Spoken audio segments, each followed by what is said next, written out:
Amém, queridos, a graça e a paz do Senhor Jesus, amém.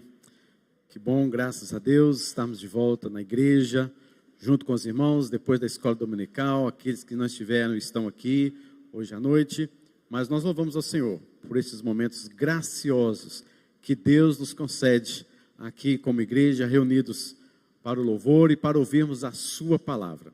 Abra o seu coração, abra a sua mente, desde com que Deus realmente venha fortalecer a sua alma, a sua fé em nome de Jesus.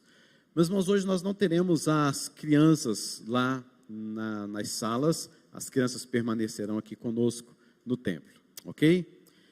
Para a nossa meditação, vamos abrir a palavra do Senhor no livro de Apocalipse, capítulo de número 11. Apocalipse, capítulo de número 11. Eu farei a leitura de todo o capítulo, até o versículo, aliás, de todo o capítulo não, até o versículo 14. Apocalipse 11, de 1 a 14. Nos diz a palavra do Senhor: foi-me dado um caniço semelhante a uma vara, e também me foi dito: dispõe-te e mede o santuário de Deus, o seu altar e os que nele adoram. Mas deixa de parte o átrio exterior do santuário e não meças, porque foi ele dado aos gentios. Estes por 42 meses calcarão aos pés a cidade santa. Darei às minhas 2 testemunhas que profetizem por 1260 dias, vestidas de pano de saco. São estas as 2 oliveiras e os 2 candeeiros que se acham em pé diante do Senhor da terra. Se alguém pretende causar-lhes dano, sai fogo da sua boca e devora os inimigos. Sim, se alguém pretender causar-lhes dano, certamente deve morrer. Elas têm autoridade para fechar o céu, para que não chova durante os dias em que profetizarem. Têm autoridade também sobre as águas, para convertê-las em sangue, bem como para ferir a terra com toda sorte de flagelos, tantas vezes quantas quiserem. Quando tiverem, então, concluído o testemunho que devem dar, a besta que surge do abismo pelejará contra elas, e as vencerá e matará. O seu cadáver ficará estirado na praça da grande cidade, que espiritualmente se chama Sodoma e Egito, onde também o Senhor foi crucificado. Então, muitos dentre os povos, tribos, línguas e nações, contemplam os cadáveres das 2 testemunhas por 3 dias e meio, e não permitem que esses cadáveres sejam sepultados. Os que habitam sobre a terra se alegram por causa deles. Realizarão festas, enviarão presentes uns aos outros, porquanto esses 2 profetas atormentaram os que moram sobre a terra. Mas depois dos 3 dias e meio, um espírito de vida, vindo da parte de Deus, neles penetrou, e eles se ergueram sobre os pés, e àqueles que os viram sobreveio grande medo. E as 2 testemunhas ouviram grande voz vinda do céu, dizendo-lhes: subi para aqui. E subiram ao céu numa nuvem, e os seus inimigos as contemplaram. Naquela hora, houve grande terremoto, ruiu a 10ª parte da cidade, e morreram nesse terremoto 7.000 pessoas, ao passo que as outras ficaram sobremodo aterrorizadas, e deram glórias ao Deus do céu. Passou o 2º ai, eis que sem demora vem o 3º ai. Senhor Deus, abençoe as nossas vidas, fale conosco através desta palavra, que o Senhor dê ao Pai, com que esta palavra preencha o nosso coração de consolo, de regozijo, de força, para que possamos suportar as aflições que a Tua igreja há de passar, e já tem passado nos últimos dias. Fortalece a nossa vida e a nossa alma, em nome de Jesus. Amém. Meus irmãos, o livro de Apocalipse é dividido em 7 sessões. Numa destas sessões é que nós estamos aqui, é uma das sessões onde se abre mais o leque acerca do que está acontecendo, o que vai acontecer diretamente com a igreja, o povo de Deus. Este capítulo de número 11 está entre a sexta trombeta, que significa juízo de Deus, e a sétima trombeta. Então, há aí um interlúdio entre a sexta e sétima trombetas sobre o que irá acontecer ao povo de Deus desde a primeira vinda de Cristo até a segunda vinda de Cristo.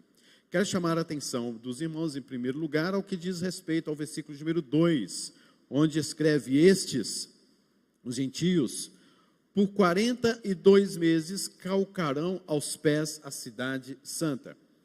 Esses 42 meses, obviamente, devido à própria literatura do livro de Apocalipse, não é literal. Mas esses 42 meses diz respeito à primeira vinda de Cristo até a sua segunda vinda. Ou seja, nós estamos passando por esses 42 meses. E, portanto, vivenciamos os últimos dias no plural, porque haverá o último dia no singular, que é o dia do juízo de Deus. Então, desde a primeira vinda de Cristo até a sua segunda vinda, nós já estamos passando os 42 meses, ou seja, os últimos dias. E nestes dias haverão sinais, prodígios sobre a terra, onde nós identificaremos de fato a vinda do Senhor que está próxima. E muitas coisas acontecerão com a igreja. E sabemos, se você não sabe, está ciente agora, de que o livro de Apocalipse, ele é um livro de extremo consolo para todos aqueles que servem a Cristo Jesus e o reconhecem como Senhor e Salvador de suas vidas. Porque, na verdade, todos estes chamados cristãos irão ser perseguidos, amedrontados, irão ser mortos, e já estava isso acontecendo com as igrejas que são as destinatárias primárias, as 7 igrejas da Ásia Menor, que já estavam passando por isso. Havia muitos martírios, haviam muitos que estavam sendo perseguidos e mortos por causa do Evangelho. Então o Apocalipse veio como consolo para estas igrejas especialmente, mas é também um consolo para todas as igrejas, de todos os séculos, em todas as eras, em todas as culturas, tribos, povos, línguas e raças. É um livro de consolo, porque é onde Deus abre um pouco daquilo que nós podemos enxergar o futuro e ver qual será a caminhada da igreja. Deus então abre para nós o livro de Apocalipse, onde nós vamos obter este consolo de Deus, onde obteremos este consolo do nosso Redentor e as coisas que sobrevirão a nós nestes últimos dias, nesses 42 meses, e nós podemos estar consolados diante de tudo que está acontecendo nestes últimos dias com a igreja. Este capítulo, queridos, a gente pode dividi-lo falando sobre a missão da igreja, a proteção de Deus sobre a igreja, a proclamação da igreja, a perseguição contra a igreja e o triunfo final da igreja. Tudo isso nós lemos aqui no capítulo de número 11. Missão, proteção, proclamação, perseguição e o triunfo final da igreja. Por isso é um capítulo de extremo consolo para a igreja do Senhor Jesus Cristo. No verso de número 1, nós podemos ver, queridos, sobre o fato de que a igreja será medida. Observe comigo que João diz que foi dado um caniço semelhante a uma vara. Este caniço, queridos, ele é descrito também em outros lugares. E esta igreja é apresentada como uma igreja, o santuário de Deus. A igreja é o santuário de Deus. É claro que santuário tem a ver com o Velho Testamento. No Novo Testamento, nós enxergamos o santuário de Deus como sendo a própria igreja. E aqui é um caniço de medida, na verdade, uma separação, ou seja, uma santificação entre um povo e o outro. Este povo é a igreja, os cristãos, os verdadeiros que creem no Senhor Jesus Cristo, e os próprios gentios. Então nós vemos aqui este caniço que medirá o santuário de Deus, a igreja, o seu altar, e os que nele adoram, a igreja do Senhor. E no versículo número 2, Deus disse para deixar a parte exterior do santuário, não o meças, porque ele foi dado aos gentios. Nós sabemos que lá no Velho Testamento, o santuário ou o templo era assim dividido. O interior, aqueles judeus que adorarão, os sacerdotes, enfim, e do lado de fora ficavam os gentios.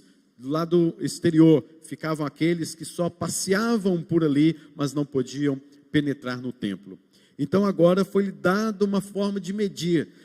Toda esta medição tem a ver com santificação, a separação entre o povo de Deus e entre os gentios. O que nós vemos aqui, queridos, é a missão da igreja.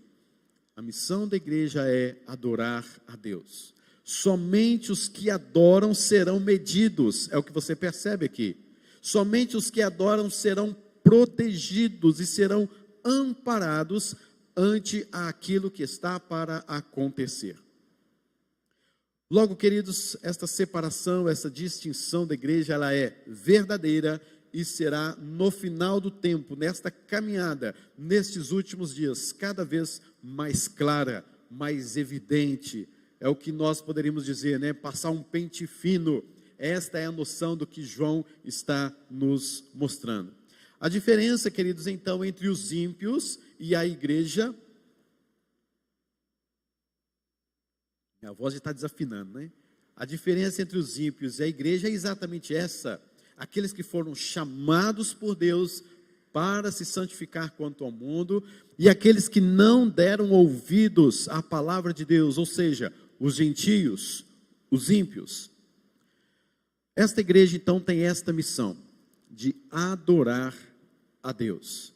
Mas é interessante, queridos, que nós podemos ver em segundo lugar, que não somente a missão da igreja, mas mostrar também que a igreja será protegida, é a proteção da igreja.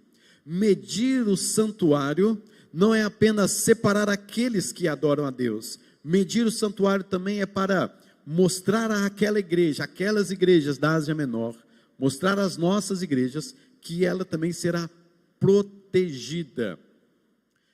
Nós podemos ver esta questão de medida, vara, também em outros profetas, como Zacarias, que nos mostra de uma forma tão bela esta vara, esta medida do povo de Deus.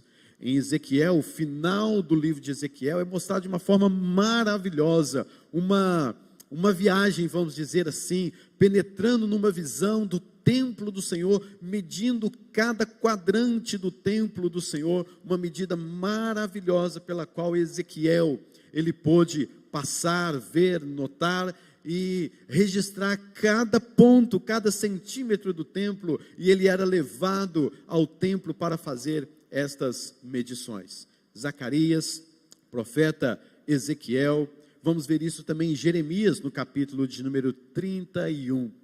Portanto, toda esta medição não é uma medição, como dizem alguns, os quais chamamos de dispensacionalistas, que podemos ver isso em outro momento, onde acreditam que haverá uma nova medição em Jerusalém, e haverá uma nova construção literal, física, um templo em Jerusalém, e todos olharão para Jerusalém. Não é algo literal, mas é algo espiritual, esta medição do povo que adora, e este povo que adora ao Senhor como sua missão, este povo será protegido ante as coisas que virão. Esta medição, podemos ver algo no capítulo de número 7 de Apocalipse, onde fala sobre 12 tribos. Não eram 13, não eram 14, não eram 15, mas havia uma medida, 12 tribos. Há também uma medida dizendo sobre os 144 mil, que serão aqueles que adorarão e que adoram ao Senhor, ou seja, são todos os eleitos de Deus espalhados em todo o mundo, em todas as eras, em todas as tribos, povos, raças e línguas. Todos os povos se reunirão, não em 144 mil literalmente, pois o livro de Apocalipse é um livro simbólico, mas esses 144 mil serão todos aqueles que adoram, que foram medidos, aqueles que adoram ao Senhor, são santificados pelo Senhor e agora serão protegidos pelo Senhor. Este povo também é chamado de 7 candeeiros, que nós vimos, inclusive hoje pela manhã, separação dos ímpios. selados, guardados, protegidos, aqueles que nunca receberão a marca da besta. Queridos, a gente vai ver que aqui em João, medida do povo de Deus, é uma medida de proteção de Deus no momento de intensa perseguição e massacre. Se você prestou atenção na leitura, você vai perceber quantos massacres, quantas perseguições a igreja há de passar, mas deverá também haver um templo restaurado, um local restaurado, não um local físico, mas a área precisará ser medida, ser feita uma reconstrução. Sabe o que nós podemos entender com isso, queridos? É que Deus, nos últimos dias, os quais estamos vivendo, Deus está passando o pente fino. Deus, querido, está nos chamando para uma verdadeira adoração, para não brincarmos de sermos crentes, para não brincarmos de sermos espirituais, como a igreja de Corinto era. Ao ponto de Paulo dizer àquela igreja: eu não quero tratar vocês como espirituais, quero tratar vocês como carnais, porque vocês são mascarados, vocês são ocos por dentro, vocês não têm busca de fato de santidade de Deus. A igreja do Senhor está sendo medida sim, nos últimos dias, e é isso que nós precisamos nos atentar, é isso que João no primeiro século está nos mostrando, dizendo: haverá os 42 meses, e nesses 42 meses, a igreja do Senhor será medida, e queridos, esta medida está nos nossos dias também, porque fazemos parte destes últimos dias, e você faz parte desta medida? Você está dentro deste povo que está sendo medido, que adora o Senhor e que é alvo da proteção do Senhor? O que vai acontecer neste período? 42 meses, 1260 dias. O que acontecerá nesse período em que a igreja será protegida? O versículo número 2, no final, nos diz: estes, os gentios, calcarão os pés à cidade santa. Cidade santa aqui não é simplesmente Jerusalém física, geográfica. Cidade santa, querido, é o povo de Deus, espalhado em todos os lugares. A igreja do Senhor será calcada por estes gentios, será perseguida por estes gentios. No versículo número 3, nós vemos que há duas testemunhas que estão profetizando. Há muitos que dizem respeito sobre estas duas testemunhas, mas diz o texto no versículo 3: darei às minhas duas testemunhas que profetizem por 1260 dias, vestidas de pano de saco. 1260 dias são 42 meses, e por isso, nesses últimos dias, o Senhor dará às duas testemunhas que profetizem, preguem o Evangelho, que não cessem de falar do Evangelho, da graça de Cristo. Eu fico vendo, queridos, como que a igreja dos nossos dias, muitas igrejas, estão na verdade deixando de pregar o Evangelho da cruz, para pregar o homem no centro. O alvo é o homem, e esqueceram da mensagem da cruz, a qual deve ser pregada intensamente em todos estes dias, 1260 dias, 42 meses. Deus deu poder à igreja para profetizar, para pregar, para proclamar o Evangelho, as boas novas de salvação. Por isso, queridos, no versículo número 3, até o versículo número 6, esse é o terceiro ponto, e que a igreja proclamará estas verdades, proclamará a palavra de Deus. O versículo número 4 vem nos falando que são estas duas oliveiras, dois candeeiros que se acham em pé diante do Senhor da terra. Se alguém pretende causar-lhes dano, sai fogo de sua boca e devora os inimigos. Sim, se alguém pretender causar-lhes dano, certamente deve morrer. Elas têm autoridade para fechar o céu, para que não chova durante os dias em que profetizarem. Têm autoridade também sobre as águas para convertê-las em sangue, bem como para ferir a terra com toda sorte de flagelos, tantas vezes quanto quiserem. Quem são, na verdade, estas duas figuras, duas testemunhas, as quais estamos aqui narrando ou lendo? Poderíamos dizer que seria Elias e Enoque, porque por não terem passado pela morte, então Deus estaria permitindo, como alguns interpretam, que eles voltem ao mundo e à terra para profetizarem. Isso é algo impossível. Mas a missão, o ministério de Elias, o ministério de Enoque, estão presentes no seio da igreja, de proclamar, de profetizar.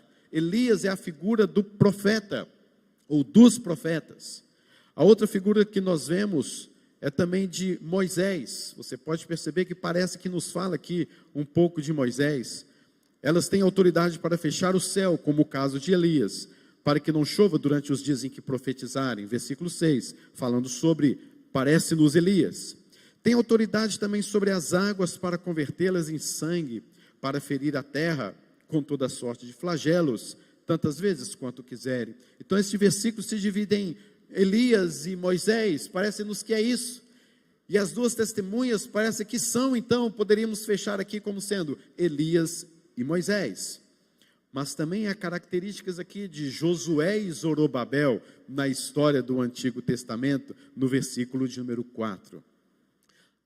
Afinal de contas, quem são essas testemunhas? Moisés e Elias, Elias e Enoque, Josué e Zorobabel.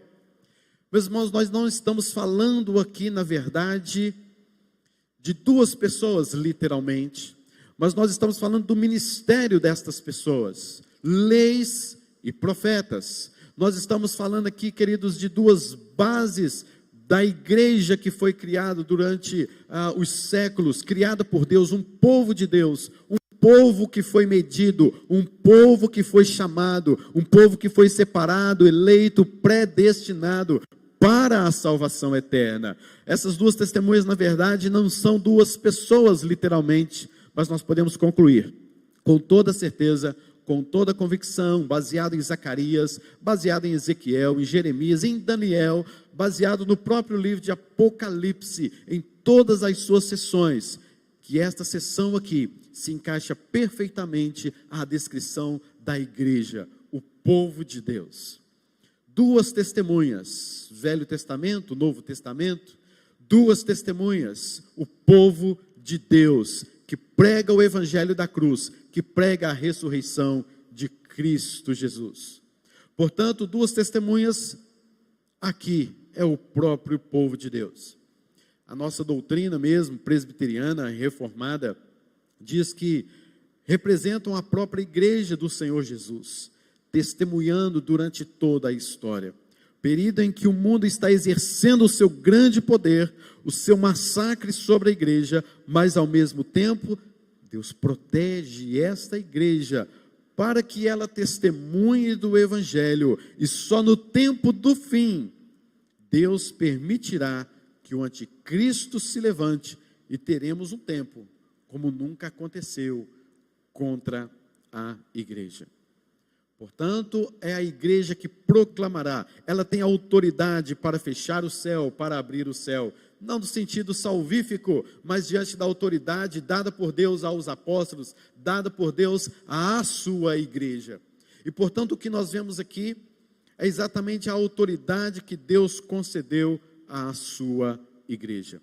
E veja bem, no versículo de número 7 nos diz: quando tiverem então, conclusão de que quem proclama aqui é a igreja, as duas testemunhas, quando tiverem então concluído o testemunho que devem dar, ou seja, queridos, haverá um tempo em que nós, a igreja do Senhor, o povo que foi medido, ela não simplesmente proclamará o que ela desejar ou quando ela quiser, mas é um dever da igreja.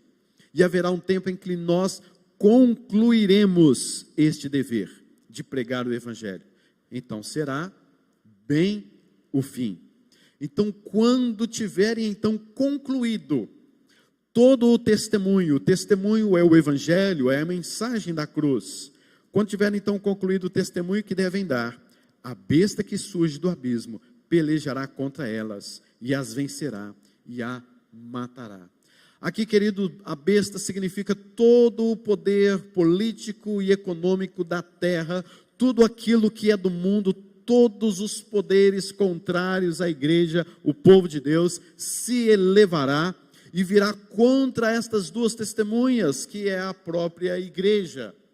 Então João está, parece que consolando, mas aqui parece que está trazendo mais preocupações para a igreja. Mas não é isso que está acontecendo. A besta pelejará. Queridos, a nossa igreja, que eu digo, a igreja de Cristo, ela enfrentará perseguições, sim. Ela enfrentará pelejas, sim. É o livro de Apocalipse, é o livro de Daniel, nos mostra muito bem isso. Nós seremos medidos, mas nós, queridos, seremos protegidos por Deus. Mas enquanto isso, a igreja será, sim, terrivelmente perseguida. Esta é a quarta questão que vemos aqui no livro, ou neste capítulo de número 11. A igreja será perseguida. Nós vimos a missão da igreja, nós vimos o papel da igreja, nós vemos aqui a igreja será protegida, a igreja será perseguida, e agora nós podemos ver de fato, queridos, como esta luta ocorrerá. Versículos 7 a 10. Começando no versículo número 8, que nós já lemos o 7. Versículo 8, continuidade, diz: o seu cadáver ficará estirado na praça da grande cidade, que espiritualmente se chama Sodoma e Egito, onde também o seu Senhor foi crucificado. Eu não lembro que Jesus Cristo foi crucificado nem em Sodoma, nem no Egito. Jesus Cristo foi crucificado em Jerusalém.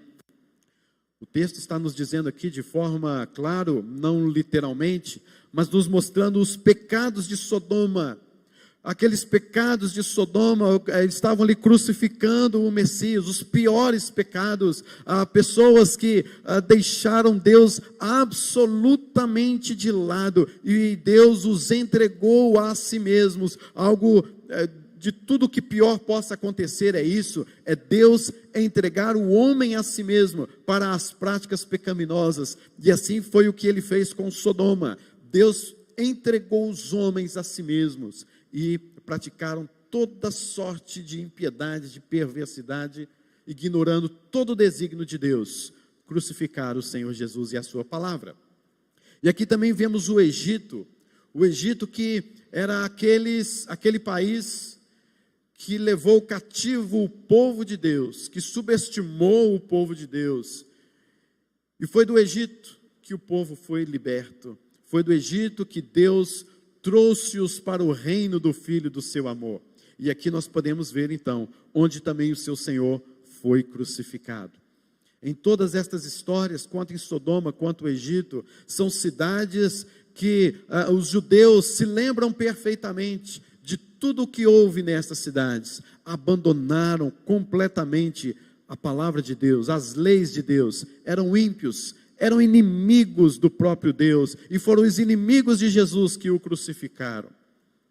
Então muitos dentre os povos, tribos, línguas, nações, contemplam o cadáver da igreja, as duas testemunhas, por 3 dias e meio, e não permitem que esses cadáveres sejam sepultados. Eles oprimirão a igreja, eles vão querer acabar com todo o poder e influência da igreja, do cristianismo, de tudo aquilo que nós pregamos contra o pecado. O mundo desejará fazer isso.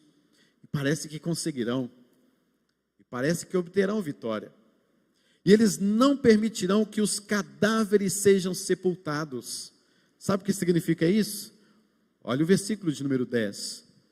Os que habitam sobre a terra se alegram por causa deles, realizarão festas, enviarão presentes uns aos outros, porquanto estes 2 profetas, símbolos da igreja, atormentaram os que moram sobre a terra. Nós atormentamos os moradores desta terra, porque nós não somos desta terra. E nós atormentamos por conta dos princípios, valores cristãos, que são do próprio Deus. O evangelho, a mensagem da cruz, é loucura para esse povo. E nós pregamos esta loucura, e esta loucura incomoda, atormenta, e eles vão nos sufocar, eles vão nos perseguir. Quantas vezes eu vi recentemente pessoas já entrando, nas igrejas, aconteceu aqui no Nordeste, nesta mesma semana, de pessoas já entrando nas igrejas, de derrubando coisas, quebraram o púlpito da igreja, quebraram o data show da igreja, quebraram e pegaram bíblias que estavam ali, rasgaram as bíblias, pegaram as poltronas, parece que foi numa dessas cidades aqui do Nordeste, uma Assembleia de Deus, e destruíram tudo. Vimos na semana anterior, lá no sul, pessoas entrando dentro da igreja, no momento em que acontecia uma missa, e ali então fizeram uma grande vergonha, um grande vexame naquela igreja. Queridos, e eles se alegram por isso, achando que com isso serão vencedores. Eles querem sufocar de fato a voz da igreja. Isso é real, isso não é história de ficção, isso não é algo realmente, isso não vai acontecer, isso é solar. Não, queridos, a Bíblia nos mostra que os crentes no Senhor serão de fato perseguidos. É isso que nós vemos aqui. Foram perseguidos no início do século, no meio do século, foram perseguidos no início da era cristã, estão sendo perseguidos nos nossos dias, e os nossos filhos, os nossos netos, se até lá Jesus não voltar, também serão perseguidos e atormentados, e eles se alegrarão com o fechamento da nossa boca. Eles se alegrarão com uma aparente vitória que eles terão sobre o Evangelho e sobre o cristianismo. Eles enviarão presentes uns aos outros. Vamos comemorar. Os cristãos estão mortos. Não tem mais nenhum tipo de pregação deste povo chamado cristão. Vamos comemorar, vamos nos alegrar. Enviarão presentes uns aos outros por causa desta vitória. Queridos, eu não canso de dizer, vou dizer várias vezes isso, que eu gosto muito dessas adversativas, essas conjunções. E no versículo de número 11, nós deparamos com mais uma aí. Mas, estes mas fazem toda a diferença. Enquanto eles estão comemorando, enquanto eles estão perseguindo o que é real, e este espírito de perseguição vai se intensificar, esse espírito de perseguição vai ser incorporado no homem, o anticristo, que receberá poder e autoridade de Satanás, e conduzirá este mundo, se colocará no lugar do próprio Deus. Ele vai se fortalecer, ele vai querer ser adorado como Deus, e estes homens e estas testemunhas servirão de fato como Marte diante da palavra do Senhor e diante do mundo. Mas, queridos, a vitória do mundo será passageira e infundada, porque no versículo de número 11 fala: mas depois de 3 dias e meio, um espírito de vida, vindo da parte de Deus, neles penetrou. Eles se ergueram sobre os pés, e àqueles que os viram, sobreveio um grande medo. E as duas testemunhas, figuras aqui da igreja, ícones da igreja, do Velho Testamento, do Novo Testamento, ouviram uma grande voz do céu dizendo: subi para aqui. Meus irmãos, eu estou desejoso para ouvir esta voz do Senhor Jesus Cristo, dizendo assim: subi para aqui. Que coisa gostosa, que dia magnífico e maravilhoso será esse, onde nós veremos todos aqueles que oprimiram o povo de Deus no decorrer dos séculos, no decorrer deste tempo, dos 42 meses, eles com grande pavor, com grande e terrível medo, porque enquanto eles estavam comemorando, enquanto eles estavam festejando as suas aparentes vitórias, no meio daquela festa, algo inusitado aconteceu. Aqueles sobre quem eles pisavam e humilhavam, começam a se erguer. O Espírito foi dado a eles, o Espírito da ressurreição, e eles ergueram sobre os seus pés, e aquele exército, aquele povo que um dia foi medido, que um dia foi protegido e amparado por Deus, e chamado por Deus, eleitos, predestinados por Deus, se levantam, e uma grande voz do céu é ouvida dizendo: subi para aqui. Quanto nós devemos almejar este dia, em que a igreja será chamada pelo próprio Senhor Jesus Cristo, dizendo: subam para cá, eu vou destruir todo este povo que não abriram seus corações, este povo que humilhou a igreja, este povo que perdeu o sentido de toda a criação e de toda a sua finalidade em se viver, que era para dar a Deus toda a glória. Este povo que lá no Egito humilhou o meu povo, este povo que lá na Babilônia também humilharam o meu povo. Este povo que crucificou a Cristo Jesus, este povo que colocou Antipas num boi de bronze e ateou fogo e ele morreu ali sozinho. Este povo que pegou cristãos e os levantaram, atearam fogo nos seus corpos e que serviram para que Nero caminhasse na sua cavalgada, na sua cavalaria. Este povo, querido, que feriu naquele dia de São Bartolomeu, lá na França, os huguenotes, os calvinistas, perseguindo-os, maltratando, e andava na cidade com aqueles rios de sangue, de pessoas mortas em Paris. Este povo, querido, que persegue-nos, dizendo que nós não temos proteção alguma, dizendo que nós os atormentamos, este povo verá o Espírito em nós, ressuscitando-nos, e ouvindo a voz: subam para aqui. E nós subiremos e encontraremos com o Senhor, o Redentor, o majestoso, o onipotente, aquele que tem os seus cabelos brancos como a lã, aquele que tem o cinto de ouro, aquele que sustenta a igreja em suas mãos, dizendo: subam para aqui. E nós subiremos com ele.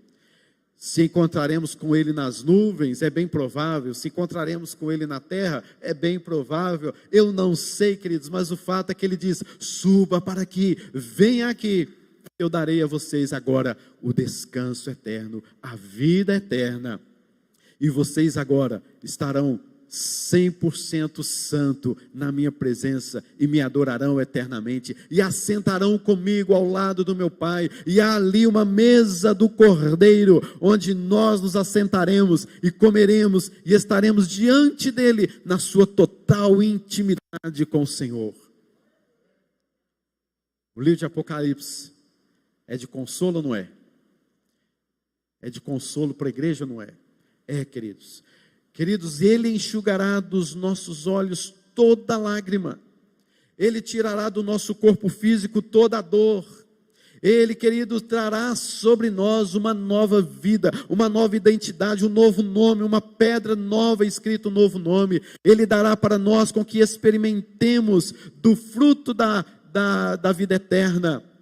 Ele dará para nós a coroa para aqueles que perseverarem até o fim. Por isso, queridos, a igreja tem mesmo que ser medida. A igreja passará por tudo isso, mas tenha força. A voz do Senhor já está quase dizendo: subi para aqui.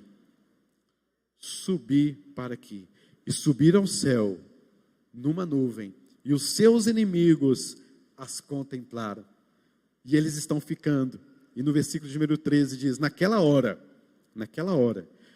houve um grande terremoto, ruiu a 10ª parte da cidade, e morreram nesse terremoto todos aqueles que foram condenados, todos aqueles 100%, 7.000, perfeitamente, todos os condenados subiu, e outras, de uma forma ilustrativa, ficaram aterrorizadas e deram a glória a Deus do céu, mas também foram condenadas, porque todo joelho há de se dobrar e glorificar ao Senhor, mesmo aquelas que não entrarão no reino de Deus, mas reconhecerão que Jesus é o Senhor. Elas irão para o inferno, reconhecendo que Jesus Cristo é o Senhor, mas não foram eleitas por Deus. Mas aí já é tarde demais, aí já não tem mais o que fazer. Ficaram sobremodo aterrorizadas. Passou o segundo ai. Eis que sem demora vem o terceiro ai. Depois você lê o terceiro ai. Não é o ai não, viu gente? É terceiro ai. Para ficar bem fácil. Nós vamos achar que é o terceiro ai, né? E aqui vem mais juízo. Aqui vem mais peso da mão de Deus sobre a igreja, ou sobre o povo que oprimiu a igreja, que maltratou a igreja.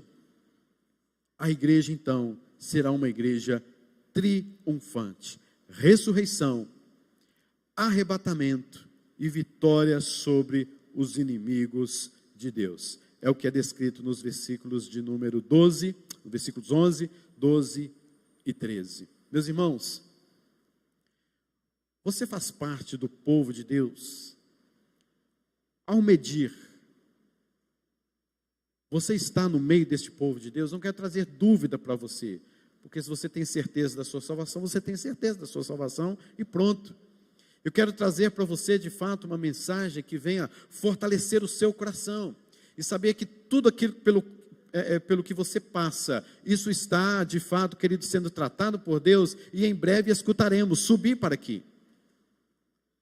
O que o livro de Apocalipse, o que este capítulo vem nos dizer é sobre perseverança, é saber, queridos, que nós vamos passar por tantas coisas, mas estas coisas que iremos passar, Deus está nos protegendo, Deus está cuidando de nós em cada detalhe. Deus é o nosso Senhor que nos predestinou para adorá-lo no santuário, para fazer diferença neste mundo, mas que apesar de qualquer perseguição, de qualquer situação, Ele estará presente conosco e nos ressuscitará se necessário for, como verdadeiros mártires, mas Ele nos ressuscitará, mesmo passando pela morte, para o louvor da sua glória, para morarmos com Ele eternamente.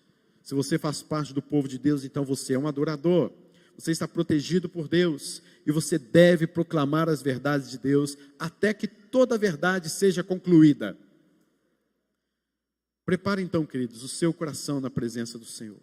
Viva como igreja séria, que tem a sua vida levada a sério diante de Deus, uma vida de verdadeira santificação diante de Deus. Busque esta santificação, a vara do Senhor está passando na igreja. Viva como igreja, não como um ajuntamento simplesmente, um local onde você escolhe que é mais fácil, que é mais confortável, como uma igreja que você pode escolher, isso eu gosto, isso eu não gosto, é o melhor daquela igreja. Não, queridos, pare com essa besteira. Viva como filho do Senhor, viva como crente verdadeiro no Senhor. Toda a igreja verdadeira do Senhor será assim perseguida, e você deve buscar forças para passar sim por perseguições, mas você deve saber, queridos, que o Senhor está conosco. Ele é o Rei, Ele é o Senhor da igreja, e Ele está contigo, Ele está conosco em todos os momentos da sua vida. Fortaleça-se na palavra, fortaleça-se nas Escrituras Sagradas, busque a Deus, e saiba que o Deus Todo-Poderoso, Onipotente Senhor, está no nosso meio. Ele anda no meio da igreja, e está abençoando a sua vida. Que esta palavra sirva de consolo para cada um de nós, durante a sua semana, a sua vida. Deus está conosco. Amém, queridos? Vamos orar nesse instante, logo em seguida teremos mais um cântico ao Senhor. Vamos pedir ao Senhor, queridos, que realmente, quando Ele estiver passando com a sua vara, e Ele está, que possamos, queridos, erguer as nossas vozes e adorarmos ao Senhor. Mesmo que passemos por estas perseguições terríveis, históricas, talvez algo simplesmente ilustrativo, mas a perseguição virá sim, ela está vindo, mas é necessário que nós nos consolemos pela presença do Senhor. Senhor, obrigado pela Tua palavra que é viva, poderosa e eficaz. Faça-nos, ó Deus, com que possamos ter forças no Senhor. Que esta palavra sirva-nos de consolo verdadeiro em nome de Jesus, para todo o seu povo aqui nesta terra, para que saibamos que o Senhor reina, que o Senhor é o Deus Todo-Poderoso, que o Senhor é o Rei que está acima de todos os deuses e que controla soberanamente a vida da sua igreja. Faça, Deus, com que eu viva isso na minha vida diária, no meu dia a dia, no meu escritório, na minha sala de aula, no meu trabalho, na minha casa, na rua onde eu passo, atravesso, que eu possa perceber o Senhor comigo, me protegendo a tua igreja, amparando o teu povo, para que em breve tenhamos os nossos ouvidos ouvindo o Espírito Santo de Deus dizendo às igrejas: suba para aqui. Senhor Deus, dá-nos forças para suportar todas as aflições da vida. É no nome de Jesus que nós oramos. Amém, Senhor. Amém.